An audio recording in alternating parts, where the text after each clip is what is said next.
This is not a scene from an impoverished third world country. This is Holmes County, Florida, USA, where these horses were fenced in, abandoned, and left to starve and die. It's just so incomprehensible to us that anyone would allow this to happen to their pets, because these are pets. That's what horses are. They're pets. They're not livestock. They're not cattle. They have feelings, and they have the capacity to love. And it's very important that people understand that these horses deserve better.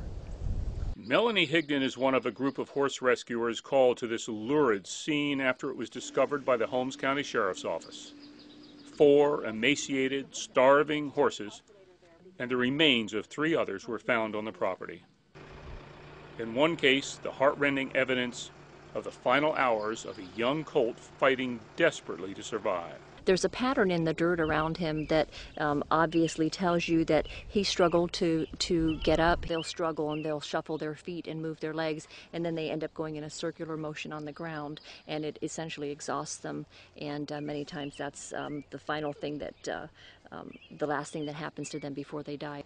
The horses' struggle to survive took place in this barren, unkempt pasture. There was evidence they were eating dirt, even gnawing on trees. An instinctive, desperate effort to find something, anything to eat. This kind of abuse and neglect is often brought on by the owner's financial problems. There's no money left to care for and feed the animals. But Melanie says that is absolutely no excuse. For someone to allow their animals to starve because they can't afford to feed them is extremely tragic.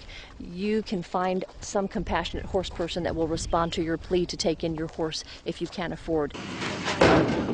That's where organizations like Hidden Springs Horse Rescue intervene. They help find loving, caring homes for these neglected animals.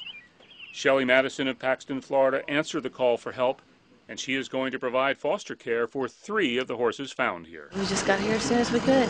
Great. So what's going to happen now with these things? We'll feed them and get them all beefed up, and then hopefully find adoptive homes for them. Lori Hood of Alaqua Animal Refuge in Freeport, Florida, helped organize the rescue of the Holmes County horses. Alaqua is home to numerous former abused and neglected animals. This mare and her colt are among them. Lori says that horse mistreatment is an epidemic in Florida, and she wants to create a coalition of horse rescue groups and other equine organizations to attack the problem on numerous fronts. One is just the lack of training involved through authorities and horse rescue organizations as far as how to identify and how to prosecute these cases. Another issue that we'd like to tackle by this is to come up with some sort of a food and hay bank for people who are in desperate situations but do want to care for their horses and recognize that they're not able to do it by themselves. The Holmes County Sheriff's Office says that the 2 people identified as the owners of these horses have been charged with animal cruelty and other misdemeanors and could face a maximum penalty of 1 year in jail. The 4 surviving horses face a well-deserved, much brighter future. Good nutrition every day, nice fresh water, a good warming program, and they'll do great.